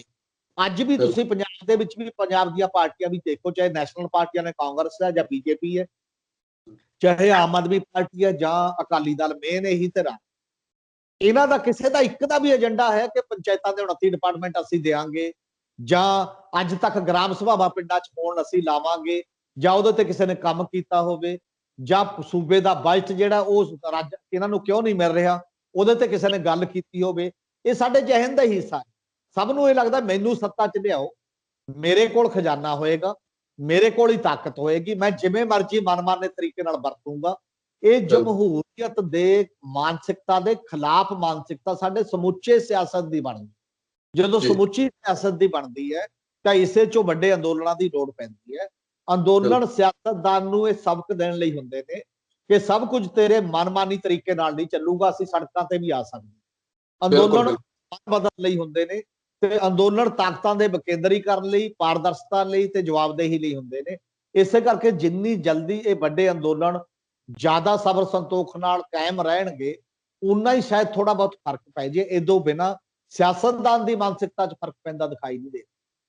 ਜੀ ਜੀ ਬਿਲਕੁਲ। ਹਮੀਰ ਸਿੰਘ ਜੀ, ਹੁਣ ਆਖਰੀ ਸਵਾਲ ਮੇਰਾ ਉਸ ਖਬਰ ਉੱਤੇ ਕਿ ਪੰਜਾਬ ਦੇ ਵਿੱਚ ਜਿਸ ਤਰ੍ਹਾਂ ਦੀ ਬੇਅਦਬੀ ਮਸਲੇ ਨੂੰ ਲੈ ਕੇ ਸਿਆਸਤ ਹੋ ਰਹੀ ਹੈ, ਇੱਕ ਪਾਸੇ ਤਾਂ ਕਿਸਾਨ ਬਾਰਦਾਨੇ ਦੀ ਘਾਟ ਲਈ ਹਾੜੇ ਕੱਢਦੇ ਨੇ ਸਰਕਾਰ ਦੇ, ਦੂਜੇ ਪਾਸੇ ਸਰਕਾਰ ਆਪਣੇ ਆਪ 'ਚ ਹੀ ਉਲਝੀ ਹੋਈ ਹੈ। ਇਹਨੂੰ ਕਿੱਦਾਂ ਦੇਖਦੇ ਹੋ? ਇਹਦਾ ਅਸਰ ਕਿੱਦਾਂ ਪੈ ਰਿਹਾ ਸਿਆਸਤ ਉੱਤੇ? ਨਹੀਂ, ਬਿਲਕੁਲ ਸਾਡਾ ਟੋਟਲ ਸਿਆਸਤਦਾਨ ਬੇਈਮਾਨ ਹੈ। ਇੱਕ ਵੀ ਕਿਸੇ ਦਾ ਵੀ ਸ਼ੁਰੂ ਤੋਂ ਲੈ ਕੇ ਬੇਅਦਬੀ ਦਾ ਤਾਂ ਬਹੁਤ ਵੱਡਾ ਮੁੱਦਾ ਸੀ, ਕਿਉਂਕਿ ਗੁਰੂ ਗ੍ਰੰਥ ਸਾਹਿਬ ਨਾਲ ਲੋਕਾਂ ਕਰੋੜਾਂ ਲੋਕਾਂ ਦੀਆਂ ਭਾਵਨਾਵਾਂ ਜੁੜੀਆਂ। ਜਿਹੜੀ ਸਟੇਟ ਇੰਨੇ ਲੰਮੇ ਸਾਲਾਂ 'ਚ ਪਿੰਨ ਪੁਆਇੰਟ ਨਾ ਕਰ ਸਕਦੀ ਹੋਵੇ ਕਿ ਦੋਸ਼ੀ ਕੌਣ ਹੈ ਤਾਂ ਉਹ ਨਾਕਾਬਲ ਸਟੇਟ ਹੈ ਨਾ। ਉਹਨੂੰ ਕਿਵੇਂ ਮੰਨਿਆ ਜਾਏ? ਕਿਸੇ ਵੀ ਸਟੇਟ ਹੋਵੇ, ਤੁਸੀਂ ਸਜ਼ਾ ਦੇਣੀ ਨਾ ਦੇਣੀ ਅਲੱਗ ਸਵਾਲ ਹੈ। ਤੁਸੀਂ ਜਾਂਚ ਕਰਕੇ ਇਹ ਨਿਸ਼ਾਨਦੇਹੀ ਨਹੀਂ ਕਰ ਪਾ ਰਹੇ ਕਿ ਕਿਹਨੇ ਕਿਹੜਾ ਕਰਾਈਮ। ਕੱਲਾ ਇੱਕ ਗੱਲ ਨਹੀਂ, ਇੱਥੇ ਮੌੜ ਬੰਬ ਬਲਾਸਟ ਹੋਇਆ, ਬੰਦਿਆਂ ਦੀਆਂ ਜਾਨਾਂ ਚਲੀਆਂ ਗਈਆਂ। ਇੱਥੇ RSS ਦਾ ਬੰਦਾ ਗਗਨੇਜਾ ਮਰਿਆ ਸੀ, ਉਹ ਸਾਰੀਆਂ ਚੀਜ਼ਾਂ ਹੋ ਗਈਆਂ। ਕਿੰਨੇ ਹੋਰ ਮਹੱਤਵਪੂਰਨ ਕਿੰਨੇ ਮੁੱਦੇ ਨੇ, ਕਿਹੜੀ ਦੀ ਜਾਂਚ ਅਸੀਂ ਕਰ ਪਾਏ? ਕਿਹੜੀ ਗੱਲ ਸਾਹਮਣੇ ਲਿਆ ਪਾਏ ਆ ਕਿ ਕਿਹੜਾ ਦੋਸ਼ੀ ਹੈ ਤੇ ਕਿਹਨੂੰ ਕਿਵੇਂ ਸਜ਼ਾ ਦਿੱਤੀ ਜਾਏ? ਇਸ ਲਈ ਅਸੀਂ ਉਹਨੂੰ ਜਦੋਂ ਟਾਈਮ ਲੰਘ ਜਾਂਦਾ ਇੱਧਰ ਉੱਧਰ ਕਰ ਦਿੰਦੇ ਆ। ਜਦੋਂ ਵੋਟਾਂ ਲੈਣੀਆਂ ਨੇ, ਕਿਉਂਕਿ ਜਜ਼ਬਾਤੀ ਮੁੱਦਾ ਤੇ ਵੋਟ ਲੈਣ ਦੇ ਕੰਮ ਆਉਂਦਾ, ਇਸ ਕਰਕੇ ਰਲ ਮਿਲ ਕੇ ਇੱਕ ਖੇਡ ਖੇਡੀ ਜਾ ਰਹੀ ਹੈ ਤੇ ਉਹ ਖੇਡ ਦੇ ਵਿੱਚ ਸਾਰੇ ਮੈਨੂੰ ਤਾਂ ਲੱਗਦਾ ਹਿੱਸੇਦਾਰ ਨੇ, ਸਮੇਤ ਜਾਂਚ ਕਰਨ ਵਾਲੇ, ਸਮੇਤ ਜਿਹੜੇ ਸਿਆਸਤਦਾਨ ਨੇ, ਜਿਹੜੇ ਜਾਂਚ ਕਰਾਉਣ ਵਾਲੇ ਨੇ, ਤੇ ਸਮੇਤ ਬਾਕੀ ਦੀਆਂ ਧਿਰਾਂ। ਔਰ ਕਿੰਨੀਆਂ ਧਿਰਾਂ ਜਿਨ੍ਹਾਂ ਨੇ ਮੋਰਚਾ ਵੀ ਲਾਇਆ, ਕੋਸ਼ਿਸ਼ ਕੀਤੀ, ਕਾਹਦੇ ਕਰਕੇ ਉੱਠ ਕੇ ਚਲੇ ਗਏ? ਲੋਕ ਤਾਂ ਜਾ ਰਹੇ ਸੀ, ਲੋਕ ਤਾਂ ਇਹ ਸਾਰੀਆਂ ਚੀਜ਼ਾਂ ਕਰ ਰਹੇ ਸੀ। ਔਰ ਕਿਤੇ ਨਾ ਕਿਤੇ ਸਾਡਾ ਸਵਾਰਥ, ਤੰਗ ਨਜ਼ਰੀ ਜਾਂ ਸਾਡੇ ਕਿਰਦਾਰ ਦੇ ਵਿੱਚ ਸਮੱਸਿਆ ਆ ਗਈ ਹੈ ਕਿ ਅਸੀਂ ਕਿਸੇ ਚੀਜ਼ ਨੂੰ ਬੰਨੇ ਲਾਉਣਾ ਹੀ ਨਹੀਂ ਚਾਹੁੰਦੇ। ਅਸੀਂ ਪਰਦਾ ਪਾ ਕੇ ਅੱਗੇ ਚੱਲਣਾ ਚਾਹੁੰਦੇ ਹਾਂ। ਤੁਸੀਂ ਮਿਲੀਟੈਂਸੀ ਦਾ ਦੌਰ ਦੇਖੋ, ਖਾੜਕੂਬਾਦ ਦੇ ਦੌਰ ਦੇ ਵਿੱਚ ਜਸਵੰਤ ਸਿੰਘ ਖਾਲੜਾ ਨੇ 3 ਸ਼ਮਸ਼ਾਨ ਘਾਟਾਂ ਦੀਆਂ ਲਾਸ਼ਾਂ ਦਾ ਬਿਉਰਾ ਦਿੱਤਾ ਕਿ 2097 ਬੰਦੇ ਬਿਨਾਂ ਪਛਾਣ ਕਹਿ ਕੇ ਮਾਰ ਦਿੱਤੇ ਗਏ ਨੇ, ਬੇਪਛਾਣ। ਪਰ ਉਹਨਾਂ ਦੀ ਪਛਾਣ ਚੋਂ ਅਸੀਂ ਅੱਧੇ ਬੰਦਿਆਂ ਦੀ ਪਛਾਣ ਕਰ ਲਈ। ਜਸਵੰਤ ਖਾਲੜਾ ਮਾਰ ਦਿੱਤਾ ਗਿਆ। ਉਦੋਂ ਬਾਅਦ CBI ਇਨਕੁਆਰੀ ਹੁੰਦੀ ਹੈ। CBI ਇਨਕੁਆਰੀ ਵੀ ਤਸਦੀਕ ਕਰਦੀ ਹੈ ਕਿ ਹਾਂ, ਇਹ ਬੰਦਿਆਂ ਦੀ ਪਛਾਣ ਪਹਿਲਾਂ ਸੀਗੀ, ਇਹ ਬੇਪਛਾਣ ਕਹਿ ਕੇ ਮਾਰੇ ਨੇ, ਪੁਲਿਸ ਦੋਸ਼ੀ। ਤਾਂ ਕਿਹਾ ਕੀ ਜਾਂਦਾ ਸੁਪਰੀਮ ਕੋਰਟ ਵੱਲੋਂ? ਨੈਸ਼ਨਲ ਹਿਊਮਨ ਰਾਈਟਸ ਕਮਿਸ਼ਨ ਨੂੰ ਦੇ ਦਿੱਤਾ ਜਾਂਦਾ ਮਾਮਲਾ। ਉਹ ਕਹਿੰਦੇ ਵੀ ਉਹ ਬੰਦੇ ਜਿਹੜੇ ਪੀੜਤ ਪਰਿਵਾਰ ਨੇ ਲੱਭ ਕੇ 2-2 ਲੱਖ ਰੁਪਇਆ ਮੁਆਵਜ਼ਾ ਦੇ ਦਿਓ, ਦੋਸ਼ੀਆਂ ਖਿਲਾਫ ਸਜ਼ਾ ਵਾਲੀ ਗੱਲ ਤਾਂ ਰਹਿਣ ਦੇ। ਜਿਹੜੇ ਦੇਸ਼ ਦੀਆਂ ਵੱਡੀਆਂ ਤਾਕਤਾਂ, ਜਿਹਦੇ ਕੋਲ ਇਨਸਾਫ ਦੀ ਤੱਕੜੀ ਫੜਾਈ ਹੋਈ, ਉਹ ਇਹ ਫੈਸਲੇ ਕਰਨ ਕਿ ਇਹਦੇ 'ਚ ਸਜ਼ਾ ਨਹੀਂ ਦੇਣੀ, ਪੀੜਤ ਨੂੰ 2 ਲੱਖ ਦੇ ਦਿਓ। ਹੁਣ 34 ਸਾਲਾਂ ਬਾਅਦ 2 ਲੱਖ ਦੇ ਵੀ ਦਿਓ ਤੁਸੀਂ, ਪੀੜਤ ਪਤਾ ਨਹੀਂ ਕਿੱਥੇ ਗਿਆ, ਪਰਿਵਾਰ ਉੱਜੜ ਗਏ, ਕੀ ਹੋ ਗਿਆ? ਇਹ ਇਨਸਾਫ ਨਹੀਂ ਨਾ। ਇਨਸਾਫ ਇਹ ਸੀ ਕਿ ਜਦੋਂ ਪ੍ਰਕਾਸ਼ ਸਿੰਘ ਬਾਦਲ ਦੀ 97 ਦੀ ਸਰਕਾਰ ਆਈ, ਉਹਨੇ ਕਿਹਾ ਸੀ ਕਿ ਅਸੀਂ ਕਮਿਸ਼ਨ ਬਣਾਵਾਂਗੇ। ਕਮਿਸ਼ਨ ਬਣਾ ਕੇ ਇਹ ਫੈਸਲਾ ਕੀਤਾ ਜਾਊਗਾ ਕਿ ਪਿਛਲਾ ਖਾੜਕੂਵਾਦ ਕਿਉਂ ਪੈਦਾ ਹੋਇਆ, ਉਹ 'ਚ ਕਿਹਨੇ ਗੈਰ ਕਾਨੂੰਨੀ ਕੰਮ ਕੀਤੇ। ਬੰਦੇ ਖਾੜਕੂਆਂ ਦੀ ਧਿਰ ਵੱਲੋਂ ਵੀ ਨਜਾਇਜ਼ ਮਰੇ ਤੇ ਸਟੇਟ ਵੱਲੋਂ ਤਾਂ ਬਹੁਤੇ ਹੀ ਨਜਾਇਜ਼ ਮਰੇ ਝੂਠੇ ਪੁਲਿਸ ਮੁਕਾਬਲਿਆਂ ਦੇ ਵਿੱਚ। ਜਿਵੇਂ ਦੱਖਣੀ ਅਫਰੀਕਾ ਨੇ ਇੱਕ ਕਮਿਸ਼ਨ ਬਣਾਇਆ ਸੀ, ਟਰੁੱਥ ਐਂਡ ਰੀਕਨਸੀਲੀਏਸ਼ਨ ਕਮਿਸ਼ਨ, ਜਦੋਂ ਗੋਰਿਆਂ ਤੋਂ ਰਾਜ ਬਦਲੇ ਹੈ, ਤੇ ਉਹਨਾਂ ਨੇ ਇੱਕ ਐਲਾਨ ਕਰਤਾ ਸੀ ਕਿ ਆਓ, ਜਿਹੜਾ ਬੰਦਾ ਆਪ ਆ ਕੇ ਕਮਿਸ਼ਨ ਦੇ ਕੋਲ ਆਪਣਾ ਬਿਆਨ ਦੇ ਦੇਗਾ ਕਿ ਮੇਰੇ ਤੋਂ ਇਹ ਗਲਤੀਆਂ ਹੋਈਆਂ ਨੇ, ਮੇਰੇ ਤੋਂ ਇਹ ਕਤਲ ਹੋਏ ਨੇ, ਮੇਰੇ ਤੋਂ ਇਹ ਵਾਇਲੇਸ਼ਨਾਂ ਹੋਈਆਂ ਨੇ, ਉਹਨੂੰ ਮਾਫ ਕਰ ਦਿੱਤਾ ਜਾਏਗਾ। ਜਿਹੜਾ ਨਹੀਂ ਆਏਗਾ ਉਦੋਂ ਬਾਅਦ ਜਾਂਚ ਹੋਏਗੀ, ਉਹਨੂੰ ਬਣਦੀ ਸਜ਼ਾ ਦਿੱਤੀ, ਤਾਂ ਕਿ ਇੱਕ ਵਾਰ ਜਿਹੜਾ ਖੁੱਲਿਆ ਹੋਇਆ ਚੈਪਟਰ ਆਪਾਂ ਇਹਨੂੰ ਬੰਦ ਕਰ। ਇਸੇ ਤਰ੍ਹਾਂ ਸਾਡੇ ਰਿਵਾਜ ਨੇ, ਸਾਡੇ ਨਾ 47 ਦਾ ਕੋਈ ਰਿਵਿਊ ਹੋਇਆ, ਨਾ ਹੋਣਾ ਖਾੜਕੂਬਾਦ ਦੇ ਦੌਰਾਨ ਜਿੰਨੇ ਬੰਦੇ ਮਰੇ ਉਹਦਾ ਕੋਈ ਰਿਵਿਊ ਹੈ, ਨਾ ਗੋਧਰਾ ਜਿਹੜਾ ਗੋਧਰਾ ਕਾਂਡ ਹੈ 2002 ਚ ਇੰਨੇ ਮੁਸਲਮਾਨ ਮਰੇ ਉਹਦਾ ਕੋਈ ਰਿਵਿਊ ਹੈ। ਅਸੀਂ ਰਿਵਿਊ ਕਰਕੇ ਚੀਜ਼ਾਂ ਨੂੰ ਇਤਿਹਾਸਕ ਤੌਰ ਤੇ ਦਰੁਸਤ ਕਰਕੇ ਅੱਗੇ ਚੱਲਣ ਤੋਂ ਇਨਕਾਰੀ ਹਾਂ। ਜਿਹੜੀ ਸਮਾਜ ਅੱਗੇ ਚੱਲਣ ਤੋਂ ਇਨਕਾਰੀ ਹੁੰਦਾ ਹੈ ਉਹ ਗਲਤੀ ਦਰ ਗਲਤੀ ਚੱਲਦਾ ਕਰਦਾ ਜਾਂਦਾ, ਉਹਨੂੰ ਐ ਲੱਗਦਾ ਵੀ ਕਿਹੜਾ ਜਿਵੇਂ ਪਹਿਲਾਂ ਵਾਲਾ ਦਬ ਗਿਆ ਇਹ ਵੀ ਦਬ ਜੂ। ਉਹੀ ਹਾਲ ਬੇਅਦਬੀ ਦਾ ਸਵਾਲ। ਸਾਨੂੰ ਇਹ ਪਤਾ ਸਾਡੇ ਸਿਆਸਤਦਾਨ ਨੂੰ ਕਿ ਹੌਲੀ ਹੌਲੀ ਫੇਰ ਐਵੇਂ ਚੱਲਦਾ ਰੂ 84 ਦਾ ਐਂ ਚੱਲੀ ਰਿਹਾ। ਕੀ ਕਰ ਲਿਆ ਇੰਨੇ ਲੰਬੇ ਸਮੇਂ ਬਾਅਦ ਵੋਟਾਂ ਲਈਆਂ ਜਾਂਦੀਆਂ ਨੇ ਬਾਰ-ਬਾਰ ਉਸ ਨਾਂ ਦੇ ਉੱਤੇ ਆ ਕੇ। ਇਸ ਲਈ ਸਾਨੂੰ ਵੋਟ ਤੋਂ ਅੱਗੇ ਦਿਖਣਾ ਬੰਦ ਹੋ, ਜਦੋਂ ਵੋਟ ਤੋਂ ਅੱਗੇ ਦਿਖਣਾ ਬੰਦ ਹੋ ਜਾਂਦਾ ਹੈ ਤਾਂ ਸਮਾਜ ਇਨਸਾਫ ਦੇ ਪੈਮਾਨੇ ਤੇ ਨਹੀਂ ਖੜਦਾ, ਉਹ ਉਸ ਵੋਟ ਦੇ ਸਵਾਰਥ ਦੇ ਪੈਮਾਨੇ ਤੇ ਖੜਦਾ। ਇਸੇ ਕਰਕੇ ਇਨਸਾਫ ਪਸੰਦੀ ਜਿਹੜੀ ਚੀਜ਼ ਹੁੰਦੀ ਹੈ ਫਿਰ ਉਹ ਕਿਰਦਾਰਾਂ ਨਾਲ ਜੁੜੀ ਹੁੰਦੀ ਹੈ, ਉਹ ਇਖਲਾਕਾਂ ਨਾਲ ਜੁੜੀ ਹੁੰਦੀ ਹੈ। ਸਾਨੂੰ ਉਹ ਇਖਲਾਕ ਔਰ ਕਿਰਦਾਰ ਦੇ ਆਧਾਰ ਤੇ ਸਮਾਜ ਸਿਰਜਣ ਦਾ ਸਵਾਲ ਹੈ। ਉਹ ਸਮਾਜ ਮੈਨੂੰ ਤਾਂ ਇਹ ਲੱਗਦਾ ਕਿ ਇਹਨਾਂ ਸਿਆਸਤਦਾਨਾਂ ਤੋਂ ਤਾਂ ਨਹੀਂ ਉਮੀਦ, ਸਮਾਜ ਦੇ ਇਹਨਾਂ ਅੰਦੋਲਨਾਂ ਤੋਂ ਉਮੀਦ ਜ਼ਰੂਰ ਹੈ ਕਿ ਜੇਕਰ ਉਹ ਉਸ ਲੈਵਲ ਦੀ ਸੋਝੀ ਪੈਦਾ ਕਰ ਸਕਣ, ਉਸ ਲੈਵਲ ਦੀਆਂ ਚੀਜ਼ਾਂ ਨੂੰ ਸੋਚਣ, ਆਪਣੇ ਆਪ ਹੀ ਇਹਨਾਂ ਮਾਮਲਿਆਂ ਨੂੰ ਕਿਸੇ ਮਤਲਬ ਕਿਨਾਰੇ ਲਾ ਕੇ ਇੱਕ ਵਾਰ ਮਾਮਲਾ ਹੱਲ ਕਰ ਦੋ। ਜਿਵੇਂ ਮਰ ਦੋਸ਼ੀਆਂ ਨੂੰ ਇਹ ਕਿਹਾ ਜਾਂਦਾ ਜੇਕਰ ਅੱਗੇ ਆ ਗਏ ਕੋਈ ਗੱਲ ਨਹੀਂ ਅਸੀਂ ਤੁਹਾਨੂੰ ਛੱਡ ਸਕਦੇ ਹਾਂ, ਪਰ ਤੁਹਾਡੇ ਸਾਹਮਣੇ ਇਤਿਹਾਸ 'ਚ ਜ਼ਰੂਰ ਲਿਖਾਂਗੇ ਕਿ ਤੁਸੀਂ ਗਲਤ ਕੀਤਾ, ਤੁਸੀਂ ਇਹ ਉਹ ਹੋਇਆ। ਮੁੜ ਕੇ ਮਰੇ ਬੰਦੇ ਤਾਂ ਵਾਪਸ ਨਹੀਂ ਆ ਸਕਦੇ, ਜਿਵੇਂ ਕਹਿੰਦੇ ਆ ਕਿ ਉਸ ਲੈਵਲ ਦੇ ਉੱਤੇ ਇਹਨਾਂ ਚੀਜ਼ਾਂ ਬਾਰੇ ਸੋਚਣਾ ਪਏਗਾ। ਕੁਝ ਸਪਸ਼ਟ ਲਾਈਨ ਲੈਣੀ ਪਏਗੀ ਸਾਡੀ ਟੋਟਲ ਸਮੁੱਚੀ ਸਿਆਸਤ ਨੂੰ। ਪਰ ਅਜੇ ਤਾਂ ਬਲੇਮ ਗੇਮ ਹੈ। ਇਹ ਬਲੇਮ ਗੇਮ ਵੀ 22 ਦੀਆਂ ਇਲੈਕਸ਼ਨਾਂ ਕਰਕੇ ਹੈ। ਫਿਰ ਚੁੱਪ ਹੋ ਜਾਣਗੇ 4 ਸਾਲ, ਫਿਰ ਜਦੋਂ 22 ਤੋਂ ਬਾਅਦ 27 ਆਊਗਾ ਜਾਂ ਉਦੋਂ ਬਾਅਦ 29 ਆਊਗਾ, ਉਸ ਤਰੀਕੇ ਦੇ ਨਾਲ ਕਰਦੇ ਕਰਦੇ ਚਾਹੇ ਉਹ ਪਾਰਲੀਮੈਂਟ ਹੈ ਚਾਹੇ ਉਹ ਮਤਲਬ ਵਿਧਾਨ ਸਭਾ ਚੋਣ ਹੈ, ਉਦੋਂ ਮੁੱਦਾ ਉੱਠਦਾ ਹੈ, ਵੋਟਾਂ ਪਈਆਂ ਫਿਰ ਚੁੱਪ ਹੋ ਜਾਂਦਾ ਹੈ ਤੇ ਅਸੀਂ ਉੱਥੇ ਤੱਕ ਸੀਮਤ ਹੋ ਗਏ ਕਿ ਜਿਵੇਂ ਕਿਹਾ ਜਾਂਦਾ ਉਹ ਰੋਹਿਤ ਮਹਿਮੂਲੇ ਦਾ ਮੈਂ ਪਹਿਲਾਂ ਵੀ ਕਈ 2 ਵਾਰ ਜ਼ਿਕਰ ਕੀਤਾ, ਜਿਹੜਾ ਮੁੰਡਾ PhD ਦਾ ਸਕਾਲਰ ਸੀ ਹੈਦਰਾਬਾਦ ਯੂਨੀਵਰਸਿਟੀ ਦੇ ਵਿੱਚ, ਉਹ ਖੁਦਕੁਸ਼ੀ ਕਰ ਗਿਆ ਕੇਵਲ ਇਸ ਕਰਕੇ ਕਿਉਂਕਿ ਉਹਦਾ ਸਕਾਲਰਸ਼ਿਪ ਬੰਦ ਕਰਤਾ ਸੀ। ਉਹ ਡਾਕਟਰ ਅੰਬੇਦਕਰ ਦੇ ਨਾਂ ਤੇ ਬੱਚਿਆਂ ਨੂੰ ਜਾਗਰੂਕ ਕਰਦਾ ਸੀ।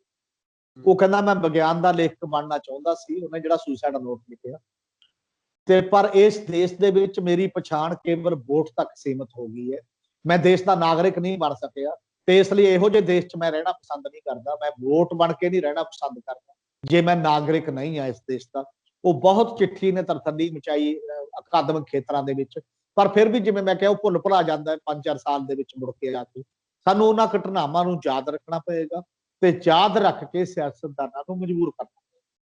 ਜੀ ਸ਼ੁਕਰੀਆ ਅਮੀਰ ਸਿੰਘ ਜੀ, ਬਹੁਤ ਬਹੁਤ ਧੰਨਵਾਦ ਮੈਨੂੰ ਸਮਾਂ ਦੇਣ ਲਈ।